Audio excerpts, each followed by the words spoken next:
You're listening to Not So Risky Business podcast, where we make legal easy for you by unlocking access to essential legal information, training, and strategy for online businesses, coaches, and entrepreneurs. I'm your host, Mariam Tsaturyan. Welcome. Welcome back. Today's episode is for my coaches, consultants, and anyone who works with other people, such as group coaching programs, consultation programs, and yes, sometimes even memberships. So if this applies to you, make sure to pay attention because I'm going to share many important facts that you need to know about your own businesses.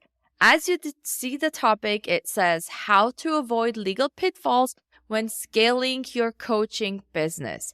Yes, there are different legal considerations at play when you're growing and scaling versus when you're just starting out. So a lot of the legal requirements, legal nuances come into play when you have more opportunities available to you. You are collaborating more. You maybe have a team. You're working with more people. You're making certain amount of money in your business and so on. So newbies, beginners might not deal with as many business requirements and necessities, but if you're somebody who's at the moment scaling or growing their business, then this episode is going to be great for you. So make sure to pay attention. Why is it important to be aware of this legal requirements, of necessities, of implications when it comes to your coaching business? Simply put, because if you're not aware of this legal is unfortunately the one thing that can take away your success overnight.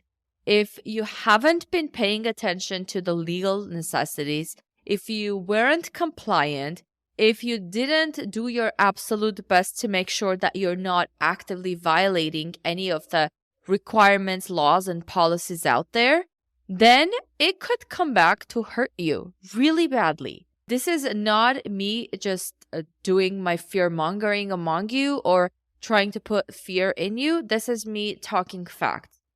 There are many business owners out there, many multi-million-dollar business owners out there and higher who didn't think the legal protections were important, and they ended up having to face some really sad realities. One, I'm not going to name names just because I'm not allowed to. Hello, attorney-client privilege.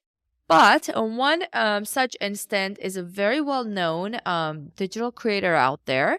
He and his partner created a wonderful business together, but they didn't have an agreement in place. The partner ended up walking away, taking this business idea and creating one on his own, leaving my client to struggle and to come up with a new business idea.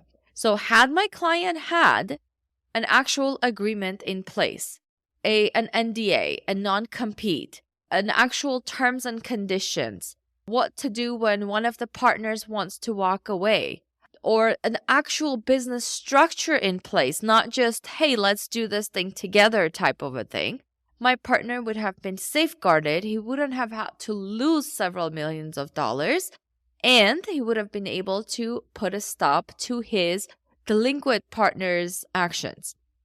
So this is a little bit of an extreme case, but these things happen in everyday life. So you'll do your absolute best to make sure you are protected against this type of scenarios because let's face it, you spent so much time building your business. Your success wasn't overnight. No matter what everyone else outside wants to say or thinks, yes, you might have earned that big amount of money in only 5 days doing this amazing launch, but it probably took you months, if not years, to get to that stage where you could do that amazing launch and earn that kind of money. So nobody knows your struggles. Nobody knows the sleepless nights you've pulled. They don't know what you had to give up. They don't know that you had to say no to a lot of social opportunities to go out there, have fun, socialize, party, because you had to stay back and work on your business, because you had to make sure you had clients coming in, you had people signing up to your coaching program. So do not let legalities be the reason why you lose all of that. I'm here to answer your questions. I'm here to make sure that there are no unknowns for you and that you do not resort to Google or Wikipedia, because as we know, those are not the most accurate sources for that. I'm here for you. If you have any specific questions, feel free to send me an email or shoot me a message on any one of my social media accounts, and I'll do my best to get back to you. If it's a complicated question that requires some time in order to respond to that, you know what I'll do? I'll create an entire podcast episode around that. Of course, I'll leave your name out unless you want me to include it, so you can have an in-depth response to your question. So I want to start today. Well, we addressed why it's important for you to be aware of legal requirements, but let's address how you can avoid those legal pitfalls when you're actually scaling your coaching business. So there are many areas in your business that have legal implications. You might not have thought so before, but my friend, every single facet of your business has to do with some kind of legal requirement, necessity, or at least has some sort of legal implication built in. Let's start from your content that has all kinds of intellectual property implications built in, your copyrights, your patents, if you have some sort of invention, your brand, the very existence of your business online in front of your audience, your customers, your clients. This would be your trademark. Any relationship you have with your team, employees, contractors, those would be implicated under contracts and agreements. Vendors, collaborators, all of those. Taxes, right? So keep in mind there are a number of areas in your business that need to pay attention to legal requirements, legal necessities, and compliance. So let's get started on today's episode. One of the simplest places that a lot of business people go wrong is their business structure. So some people, when they start a business, and this is true for anyone, not just coaches, but any business owner, the easiest way, obviously, to start a business is not to have a business structure, right? We would just do business as a sole proprietor. Granted, it is not illegal to do so. A sole proprietor means we just do business under our own name. We do not form an actual business structure such as an LLC, an LLP, a corporation, a partnership, or something along those lines. We just do business as is, and we file our business taxes under our own taxes, and so on and so forth. That, however, is the absolute worst form of business you can do. I want to say structure you can have, but it's not really a structure, so we'll just call it a business. Sole proprietorship is not smart for anyone, especially for anyone who is actively scaling and growing their businesses. Sole proprietorship does not separate your persona from your business persona. This means that if your business did something to be liable to somebody else and it gets sued, you personally will be liable for every single business debt, business liability, assets, and all of that. So if you have this house and cars and other assets, those could get taken away from you in order to pay your business expenses and debts. So we do not want to have a sole proprietorship. When it comes to scaling your coaching business, if you're somebody who had a sole proprietorship to begin with, my friend, it's time to upgrade that. It's time to form your either LLC or corporation in order to continue with your business and be protected. Those two forms of structures are my favorites just because they provide you with the limited liability protection that you need for your business. And they're honestly like the easiest forms to have. We'll talk about that later in more detail. But the first thing you need to consider, depending what kind of business structure you have, audit yourself. or pay somebody to audit your business? Is it time to change your business structure? Did you outgrow your particular business structure? Do you need to do something else? Do you need to convert it to something else? Hypothetically, let's say you have created an LLC. LLCs are great. They work for most people, most businesses out there. But sometimes you might outgrow it. Or even if you don't outgrow it, your needs might change. And therefore, you might have to restructure your business or transition to a different business structure, such as corporations. So let's say you wanted to franchise your business. You wanted to license out your intellectual property to other businesses or your trademark to other businesses. In this particular situation, having a corporation will serve you better than having an LLC. So just something to keep in mind. Periodically go through your business needs, audit it, and see if what you have still works for your business, or maybe it's time that you've actually started something different or upgraded or changed something. Understand the benefits and limitations of your business structure. What are some positives, some pros that come with that, and what are some cons that come with that? Sometimes there is no pro and con. There is just what works for you, what doesn't, or what makes sense for your business and what doesn't make sense for your business. So make sure to constantly evaluate this so that you have the absolute best business structure that you can have for your growing and scaling coaching business. And of course, I shouldn't even have to say this, but to be on a safe side, let's say it. Make sure that you're actually keeping up with all the necessary filings and registrations for your business.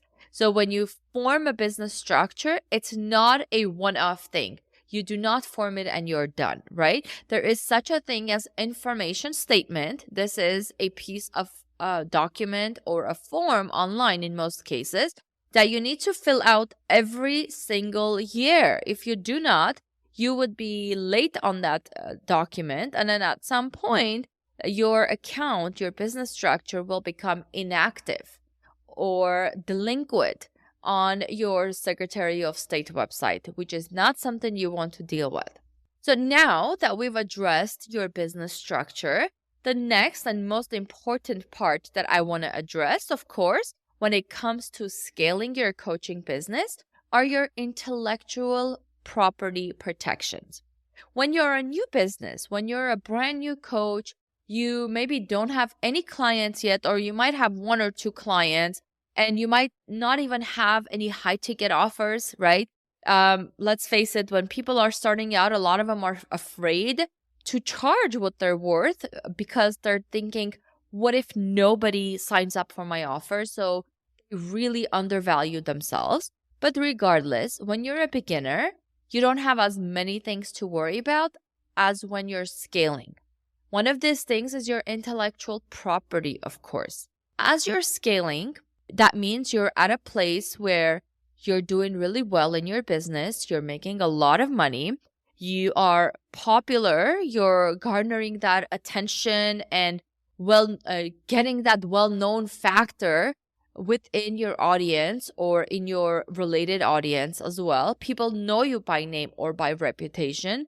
So this means your intellectual property, such as your trademarks and copyrights, are now becoming even more valuable. Therefore, they're more at risk of being infringed. Once something becomes popular, the number of copycats increases. You want to avoid this problem. You want to make sure that you protect your intellectual property, your trademarks, and your copyrights from the very beginning so that you do not have to deal with copyrights, infringement, your assets, your intellectual property being stolen, and all of that. So make sure that your actual brand name is registered for your trademark. Your brand name has the widest trademark protection. This is the number one thing I recommend my clients register a trademark for. If you really love your logo, if it's protectable, you can protect your logo as well. If you have a slogan or a phrase that you're known for, that is part of your brand, then you can protect that as well, of course. But your brand name comes first, so make that a priority.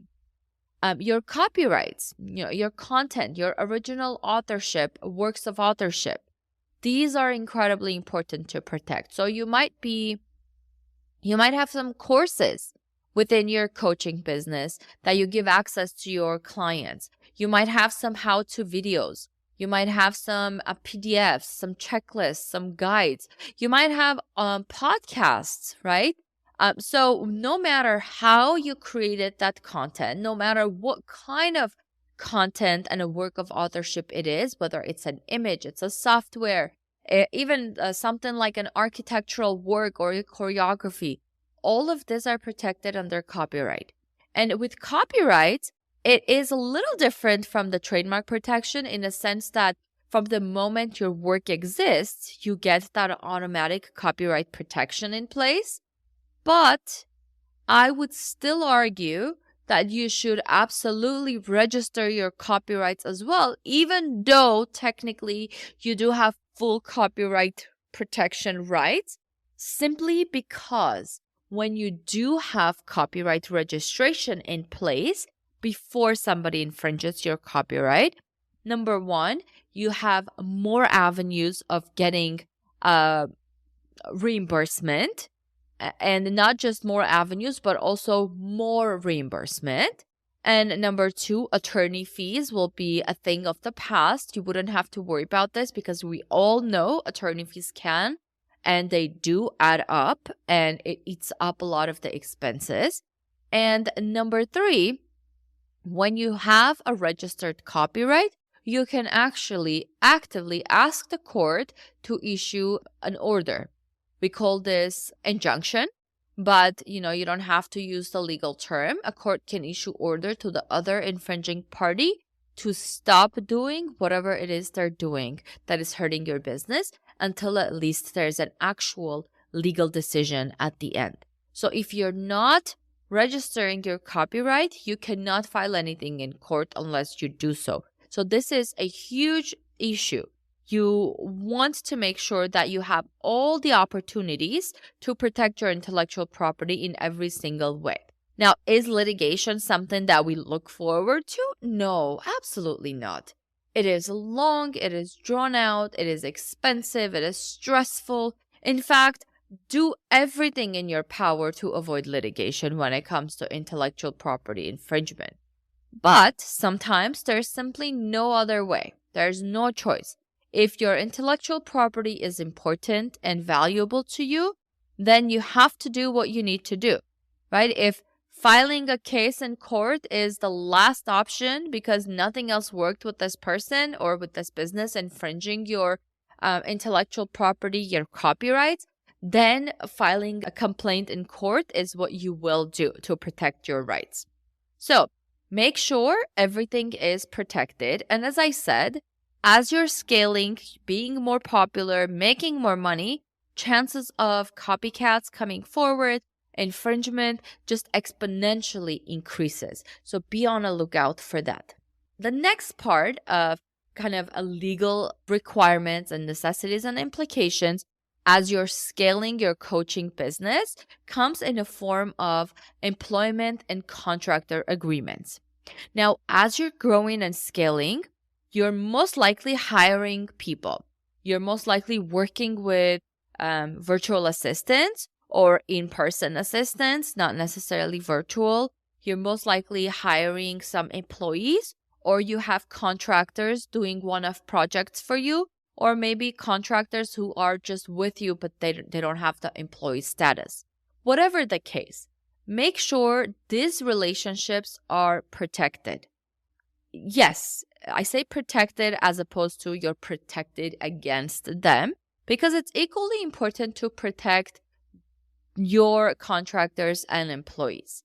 A good contract, a good agreement is not one-sided. In fact, if a contract heavily favors one party over the other, gives unfair advantage to one side over the other, courts simply will not uphold that contract. They will say that this is not enforceable just by the sheer nature that it is an unfair contract.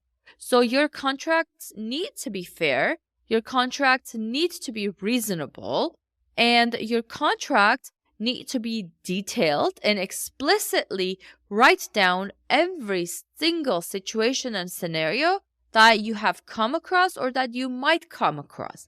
Now, I'm not saying that you can possibly predict every single scenario that will ever happen to you. That is why we exist. Attorneys exist, because every day with your businesses, something new comes up that you don't know how to deal with, or you come across something that is challenging. Therefore, you go hire the actual help to figure out how to resolve this. But there are a lot of situations and circumstances that you can predict, that you can foreshadow, whether something like this could happen. Not necessarily will happen, but could something like this take place? If the answer is yes, make sure it is included in your contract, in your agreement, that you're covering all of those scenarios, how to address them, how to overcome them, and move forward with building your business. So, when it comes to employment and contractor agreements, you need to have clearly defined roles and responsibilities for all parties involved. Because this is one of the main reasons why working relationships go bad. One side usually asks for things that the other side is not prepared to give. You might ask your contractor to do certain things that they don't think is covered in the agreement, or they don't think it's part of their responsibilities and duties. And as you insist that they do it, they insist more that it's not their job to do it, and that relationship falls apart. So, clearly define roles and responsibilities for all parties involved. Yourself as the business owner, as the project owner, what it is that you have to do, how often, in what capacity, are there specific tools you need to use?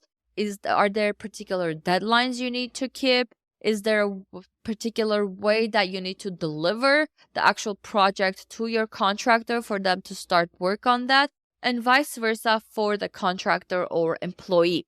Make sure everything is clearly defined, everything is written down in detail. Now, the next part, of course, when it comes to having employees and or contractors, comes in a form of making sure that you are complying with labor laws, including things such as wages, hours, benefits, insurance. So make sure you are not violating any state laws, of course, federal as well, but usually these things are state law related when you have employees and or contractors on your team. So you don't want a lawsuit on your hands. You don't want your employee to sue you for labor code violations. These things can be extremely costly and time consuming. Not to, of course, obviously stressful as well. So do everything in your power to avoid this by preparing in advance, by knowing exactly what to put in the contracts, what to put in the agreements, what labor laws, wages, hours, benefits, insurance stuff you need to be complying with.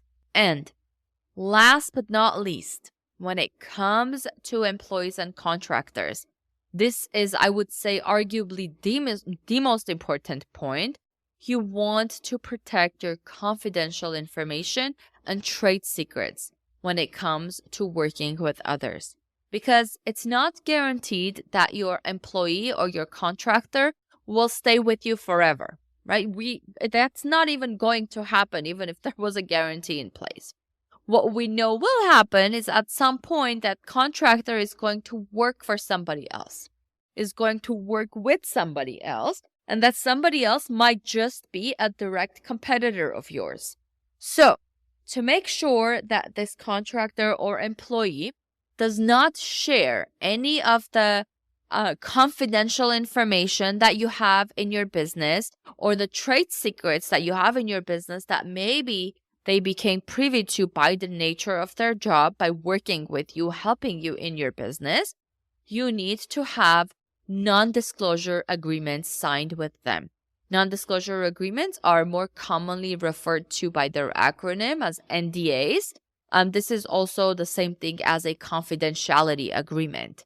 So have an NDA signed with your employees, with your contractors. The NDA, again, should not be unfair. Make sure that you are taking into consideration all parties' interests and do your best to create a fair agreement that protects your confidential information and your trade secrets. Because if those things are no longer confidential, they're no longer a secret, then your business does not hold any value. Because the thing that made your business valuable, that trade secret, that confidential information that made it possible for you to do the type of business you're doing, is now known to everybody.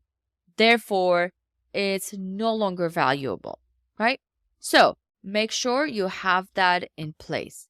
Now, the next part is, again, has to do with contracts and agreements, but this time it has to do with your clients.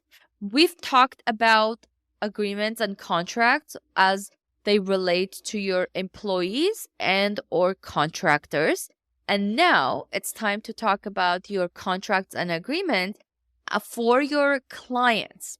When you're a coach, you're working with a lot of clients. And if you're scaling, chances are you have both one-on-one coaching and group coaching.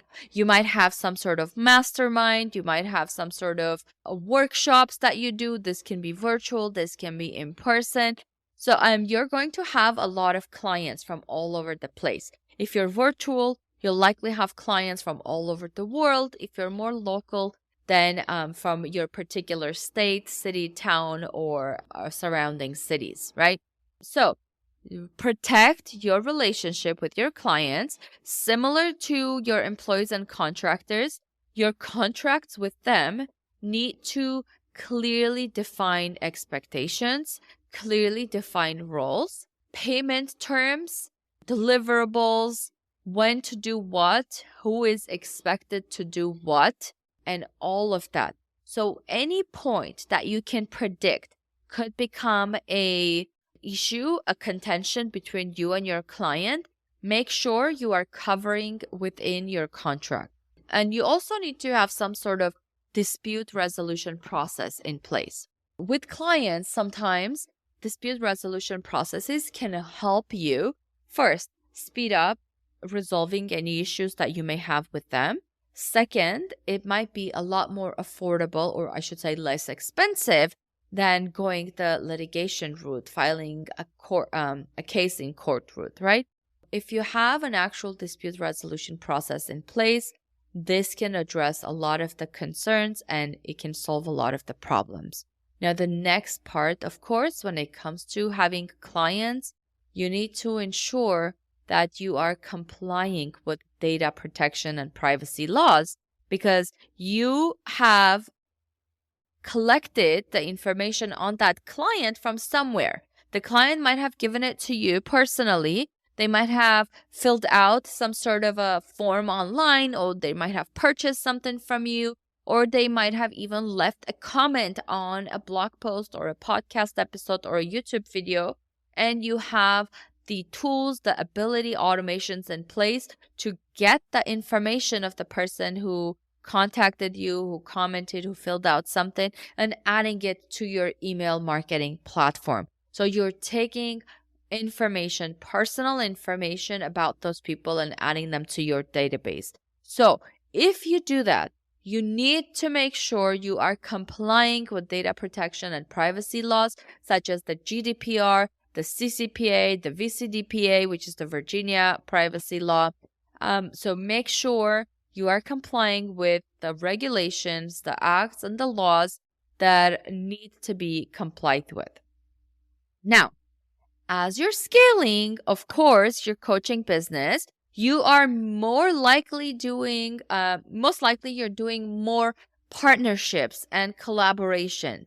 This can be something like having a show on YouTube, or let's say going live with somebody on Instagram once a week, or creating a course together on a particular topic, or co-hosting an event, reviewing a product that they give you or a service, whatever form this partnership and collaboration takes, it is yet another facet of your business that you need to protect, that you need to be aware has certain legal implications. Again, the number one way to make sure that you're protecting this partnerships and collaboration relationships and that you're being legally compliant and protected is to have partnership agreements, collaboration agreements in place. And as before, this is a common theme with all contracts and agreements. Make sure it's in writing. Make sure it's detailed. Make sure it's very clear, so clear that a 5-year-old could understand what you're writing. When it comes to agreements and contracts, it's not the place nor the time for you to try to sound smart. Use big words, use legal jargon in order to make an impression. This is the actual time where you need to be incredibly clear, concise, so that the other party understands exactly what you're saying instead of feeling lost and confused.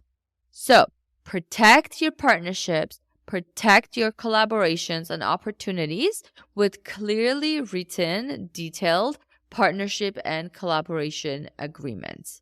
Understand your particular roles in the business. So if you're working with somebody or collaborating with somebody, you and that person need to understand your actual roles within your business. Who is going to do what? Who's expected to do what? And how and when? And of course, you need to make sure that your business interests are protected in case that partnership and or collaboration dissolves, or one of the people decides they've had enough, they don't want to do it anymore, they want to sell out. So predict every scenario that you might come across and make sure your agreement and contract addresses that situation in detail, what to do, how to do it, when to do it, and all of that. Okay? And next one is kind of a no-brainer, right? Because it's obvious. If you want to be legally compliant, you need to stay up to date with industry regulations, with legal regulations, and new laws that come out that might potentially make your business liable for certain things, or make your business a requirement for your business to comply with a certain regulation or an act. So make sure you're up to date with all industry regulations, whether you need a permit for something, whether you need to get certified for something, or maybe there is a new regulation in place that you need to file certain paperwork for or submit certain forms for. So do that, be up to date, set up Google Alerts if you need to, or simply the best way, consult with a legal professional to ensure your compliance.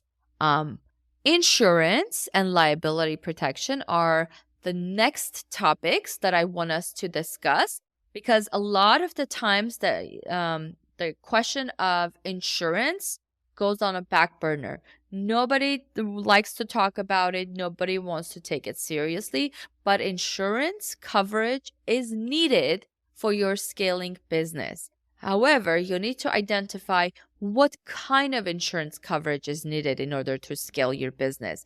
Are we talking about general liability? Are we talking about professional liability? Maybe some form of cyber protection like cyber insurance. Maybe you have an actual location, so you might want to consider premises liability.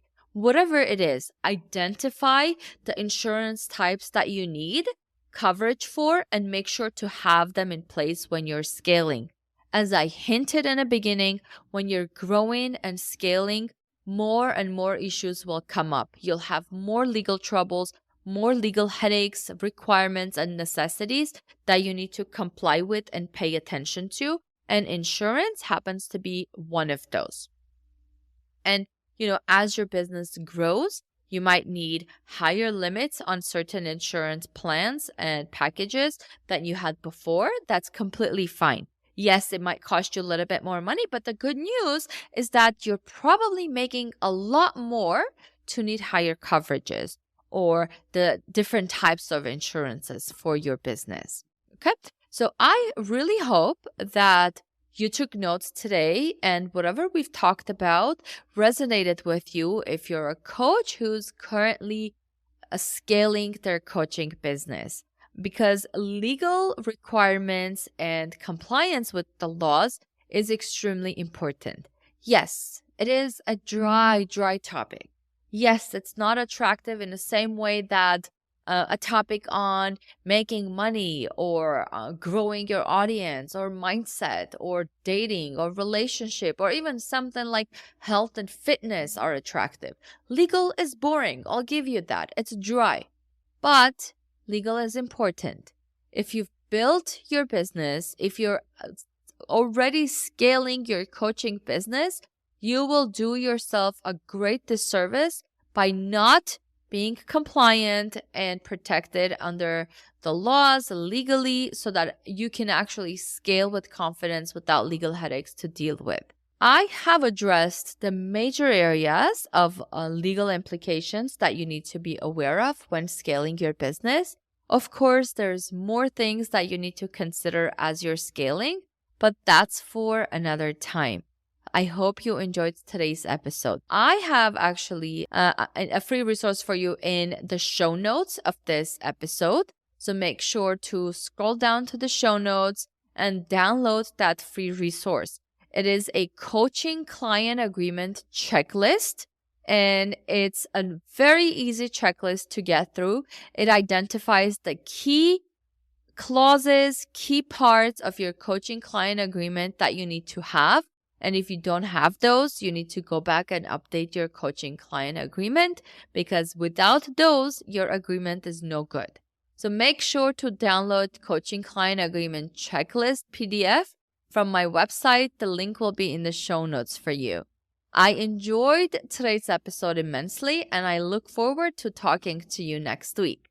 Bye-bye until then.